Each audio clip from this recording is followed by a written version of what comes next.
Le 16 décembre 2025, le fonds d'investissement américain Apollo vient de frapper un coup énorme. Acquérir 70% du capital du groupe Prozol, la maison mère de Grand Frais. Montant de la transaction, plus de 4 milliards d'euros. Oui, 4 milliards pour devenir actionnaire majoritaire de notre champion national. On parle d'un groupe de plus de 450 magasins, 4,2 milliards d'euros de chiffre d'affaires et environ 10 000 salariés. Jamais dans l'histoire du commerce alimentaire spécialisé en France, une transaction n'avait pris une telle envergure. Alors comment cette opération est-elle arrivée? Pourquoi un investisseur américain est-il prêt à débourser une telle somme pour un acteur du frais français? Et surtout, qu'est-ce que ça nous en dit sur la suite? Eh bien, préparez-vous à plonger dans les coulisses d'un changement de main. Bienvenue chez Grand Frais.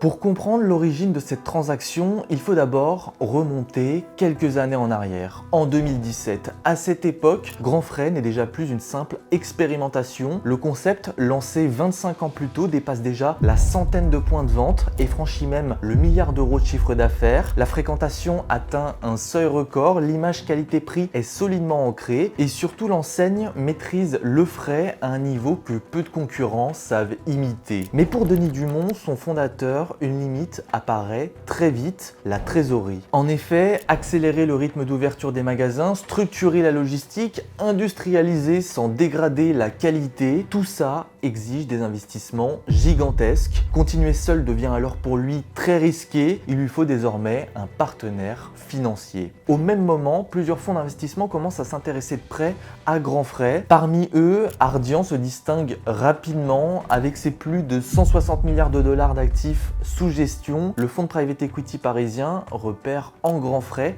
un actif rare, un concept hautement rentable, clairement distinct des standards du marché et surtout encore loin d'avoir atteint son plein potentiel de développement. Alors, après plusieurs semaines de négociations, en mars 2017, Ardian fait finalement une offre, 1,7 milliard d'euros sur la table pour obtenir 70% du capital de Prozol. Denis Dumont conserve quant à lui 30% du capital et reste aux commandes du groupe. À ses côtés, Jean-Paul Mochet, ex-dirigeant de Monoprix, rejoint l'aventure comme directeur général et investit lui aussi au capital. Le trio est en place, le moteur est lancé, un nouveau cycle de croissance peut commencer. Entre 2017 et 2025, préparez-vous, Grand Frais change radicalement de dimension. Le réseau passe d'environ 130 magasins à plus de 320. L'expansion se fait d'abord par le berceau historique en Rhône-Alpes et en Auvergne, puis en Île-de-France, Provence et enfin l'ensemble des grandes métropoles françaises. La machine est lancée. En parallèle, Prozol déploie dès 2017 un nouveau format plus urbain, Fresh, des magasins de proximité pensés pour les centres-villes, plus petits que les magasins Grand Frais classiques, généralement entre 400 et 800 mètres carrés. L'assortiment est volontairement resserré, centré sur les fruits et légumes, le frais prêt à consommer et les achats du quotidien. Aujourd'hui, l'enseigne compte désormais une cinquantaine de points de vente. Pourtant, ce n'est pas là que va se jouer la vraie rupture. L'entrée du fonds d'investissement ne sert pas uniquement à ouvrir des nouveaux magasins, elle sert aussi à financer une stratégie beaucoup plus complexe, reprendre le contrôle de la chaîne de valeur. En 2022, Prozol rachète Océalliance, le numéro 1 du mariage en France, jusqu'à là détenu par le fonds Perceva. Océalliance, c'est environ 220 millions d'euros de chiffre d'affaires, plus de 30 000 tonnes de produits de la mer commercialisés chaque année, une présence dans la quasi-totalité des criées françaises et plus d'une vingtaine de sites de transformation sur les grands ports de pêche. Concrètement, Prozol met la main sur tout l'amont de la filière poisson. Son objectif, sécuriser l'approvisionnement, reprendre la main sur les coûts et imposer ses propres standards de qualité dès la source. En 2024, même logique avec l'acquisition de Novo Viande, un réseau de boucherie traditionnel réalisant environ 165 millions d'euros de chiffre d'affaires. Ces deux opérations illustrent un basculement majeur pour le groupe. Prozol ne se contente plus de distribuer le frais, il contrôle désormais la ressource à la source. Une stratégie de verticalisation qui transforme Grand Frais en véritable opérateur industriel des produits frais, bien plus robuste et surtout bien plus rentable. S'ensuit une multitude de nouveaux formats comme la boulangerie du marché. Historiquement, les boulangeries à côté des grands frais appartenaient souvent au groupe Marie Blachère. En lançant sa propre enseigne, Prozol récupère un flux de clients quotidien et capte une marge très élevée. Le groupe lance aussi monmarché.fr, un concept bâti pour conquérir Paris, sans oublier l'international, notamment en Italie avec Banco Fresco qui compte désormais une petite cinquantaine de points de vente. Le groupe se concentre stratégiquement sur le nord de l'Italie, principalement en Lombardie et dans le Piémont. On trouve des magasins autour des grandes agglomérations comme Turin et Milan. Ce sont des magasins de 1000 m² environ, calqués sur le modèle Grand Frais, mais adaptés au goût italien. L'ensemble élargit le périmètre. Le chiffre d'affaires passe d'environ 1,4 milliard d'euros en 2017 à plus de 4,2 milliards en 2025 et surtout la rentabilité suit avec un EBITDA proche des 400 millions d'euros, soit environ 10% du chiffre d'affaires. Le groupe Prozol surperforme largement les standards du secteur alimentaire. 8 ans après l'entrée d'Ardian au capital, Grand Frais devient un géant intégré, structuré et prêt pour une nouvelle phase de son histoire. Car oui, malgré ses performances spectaculaires, Ardian n'a jamais perdu de vue son objectif de départ, sortir au bon moment et donc au meilleur prix possible. Dès 2021, à peine 4 ans après son entrée au capital, le fonds testait déjà la possibilité de sortir, mais le timing n'était pas encore le bon. Les offres qui remontaient se situaient plutôt autour de 3,2 milliards d'euros, soit quand même 16 fois l'EBITDA de l'époque et pourtant un niveau jugé insuffisant par Ardian. Finalement, la crise du Covid puis l'enchaînement d'incertitudes au sein même de notre économie n'ont fait que repousser cette vente, mais 4 ans plus tard, le décor change enfin. En 2025, Prozol affiche une nouvelle dynamique pour le moins impressionnante avec une croissance proche de 20% sur un an. L'enseigne pèse désormais 1,6% du marché français, mais surtout 6,8% sur son cœur de métier, les fruits et légumes, soit autant que Carrefour. Côté économie, les liquidités reviennent aussi pour les investisseurs. Alors Ardian décide de lancer une véritable vente aux enchères et le 16 novembre 2025, c'est finalement Apollo qui accepte de payer le prix fort. Selon la presse, le montant se situerait entre 4 et 5 milliards d'euros. L'accord prévoit la cession des 70% de Prozol détenus par Ardian. La finalisation est attendue au deuxième trimestre 2026, sous réserve encore des autorisations réglementaires. Denis Dumont, son fondateur, et Jean-Paul Mochet, désormais PDG du groupe, réinvestissent aux côtés d'Apollo et conservent le pilotage opérationnel. Un schéma finalement assez classique, pensé pour assurer la continuité, aligner les intérêts et rassurer le marché. Grand Frais ne change donc pas brutalement de cap, ses dirigeants restent aux commandes. En revanche, pour Ardian, l'opération reste magistrale. Entrée en 2017 avec 1,7 milliard d'euros, le fonds ressort 8 ans plus tard avec près de 3 fois sa mise. Alors l'histoire ne s'arrête pas là, l'arrivée d'Apollo marque la fin d'un cycle et le début d'un autre aux enjeux bien plus vastes. Ce qui est intéressant dans des opérations comme la vente de Grand Frais, c'est qu'on est avant tout dans de l'allocation du capital, lire les cycles, arbitrer le coût de l'argent et décider où créer de la valeur sur le long terme. C'est exactement la logique que j'essaye d'appliquer quand j'investis personnellement. Comprendre pourquoi une entreprise, un secteur ou un marché a plus de sens qu'un autre à un moment donné. Pour ça, j'utilise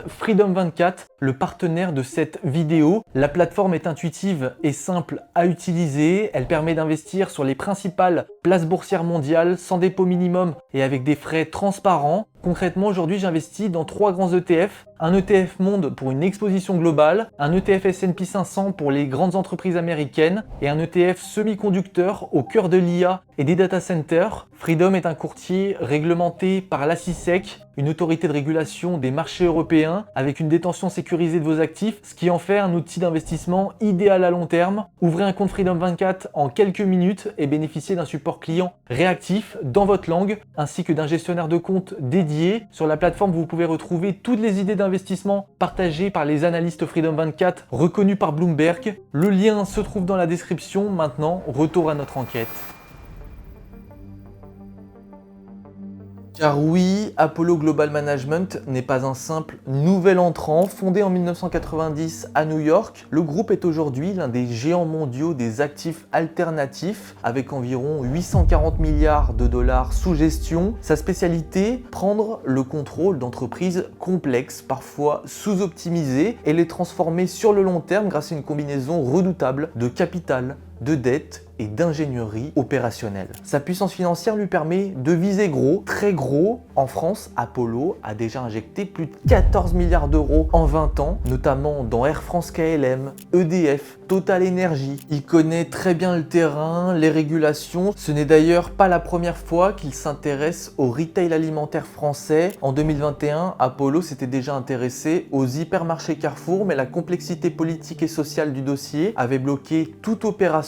Avec Grand Frais, le fonds mise sur un modèle plus agile, plus rentable et beaucoup moins exposé. Derrière ce chèque de 4 milliards d'euros, Apollo met la main sur plus de 450 points de vente, mais surtout il acquiert une plateforme industrielle intégrée avec ateliers de maturation, des entrepôts, une flotte de transport et un réseau de plus de 2300 producteurs partenaires. Précisément là où se trouve le cœur de la valeur, cet ensemble crée un véritable fossé concurrentiel extrêmement difficile à reproduire. Côté ambition, Apollo semble plutôt clair, il envisage de doubler le nombre de points de vente pour atteindre 800 voire 900 magasins à horizon 2030-2032. Pour y parvenir, plusieurs leviers sont activés. Accélérer les ouvertures avec un rythme de 20 à 35 magasins par an. En parallèle, l'enseigne mise sur une croissance par opportunité en reprenant des locaux déjà implantés, ce qui évite de construire et permet d'aller plus vite. C'est le cas par exemple de la reprise d'une vingtaine de magasins Jiffy envisagés pour 2026. Ces surfaces situées en périphérie de ville moyenne ou zone commerciale à fort trafic sont rapidement transformables en grands frais et permettent de gagner plusieurs années de développement. Ensuite, aller vers l'international. L'Italie n'était qu'un test. Apollo regarde désormais du côté de l'Espagne, l'Allemagne, le Benelux. Le fonds entend aussi pousser les autres formats tout en renforçant encore la chaîne d'approvisionnement avec des nouveaux producteurs, nouvelles infrastructures logistiques, nouvelles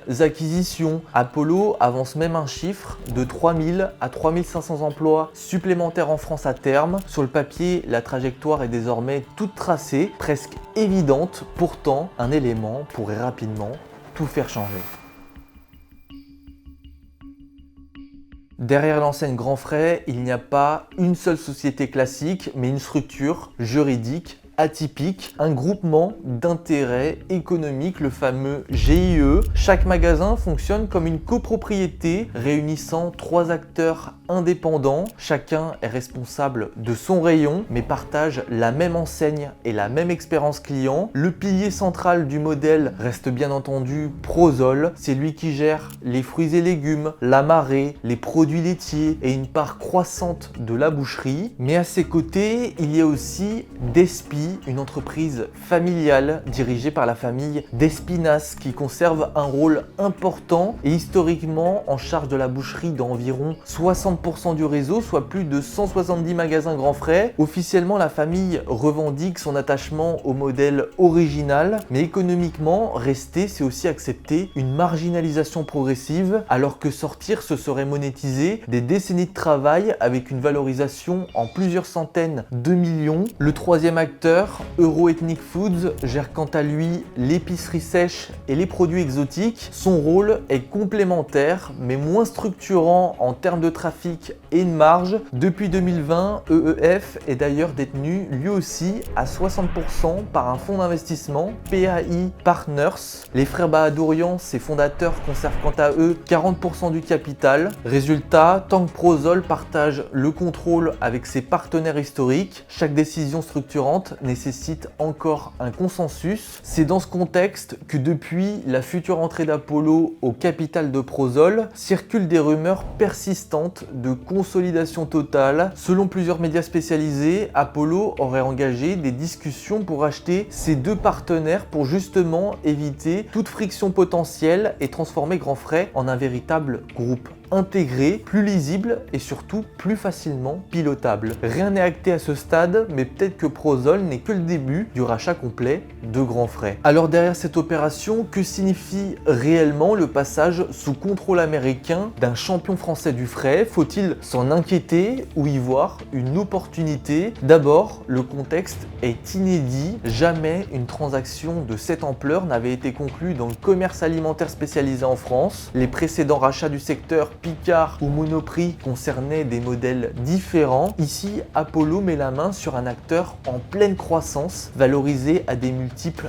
élevés, autour de 10 fois l'EBITDA, signe d'une confiance massive dans le modèle Grand Frais. Cette opération intervient pourtant dans un moment critique pour le retail alimentaire français. Carrefour ferme des hypermarchés, Auchan se restructure, Casino sort à peine d'une crise majeure. Dans ce paysage fragilisé, l'arrivée d'Apollo marque une rupture. Le retail alimentaire français n'est désormais plus un sanctuaire protégé. Certes, sans surprise, l'opération attire donc l'attention des pouvoirs publics. Grand Frais, avec ses centaines de magasins spécialisés dans le frais et son réseau de producteurs, coche clairement les cases d'un actif jugé sensible. L'objectif n'est pas de bloquer, mais d'encadrer, notamment sur les approvisionnements locaux et la continuité du modèle. Le précédent Carrefour Couche-Tard reste dans toutes les mémoires. En 2021, le groupe canadien avait envisagé de racheter le distributeur français pour près de 16 milliards d'euros, mais l'État français s'y était opposé en invoquant des enjeux de souveraineté alimentaire. L'opération n'a jamais abouti et Carrefour est resté sous contrôle français. Cela dit, ici, le cas est différent. Apollo n'est pas un industriel venu chercher des synergies, mais un fonds financier. L'examen sera néanmoins présent car une question centrale demeure. Grand Frais conservera-t-il vraiment la maîtrise de son modèle et de sa chaîne d'approvisionnement? Car au-delà de la sphère politique, les défis sont très concrets. Le modèle Grand Frais repose sur une chaîne du froid très coûteuse et complexe. Chaque nouvelle ouverture implique davantage d'entrepôts, de transports, d'équipes et une logistique qui ne tolère aucune défaillance. À cela s'ajoutent les coûts énergétiques structurellement élevés et une équation économique qui fonctionne tant que la qualité peut être préservée sans explosion des charges. Autre limite, en ouvrant toujours plus de magasins, le risque de saturation du marché français augmente. Les relais de croissance devront donc venir de l'international avec tout ce que cela implique. Nouvelles réglementations, habitudes de consommation différentes, logistique à reconstruire. Exporter Grand Frais ne sera donc pas un simple copier-coller. Tout converge vers un dilemme central, grandir sans se renier. Grand Frais a bâti son succès sur une promesse presque artisanale, le goût du marché, la proximité, la passion du produit. Or, plus le groupe grandit, plus il se rapproche mécaniquement d'un modèle industriel. Peut-on alors standardiser sans perdre l'âme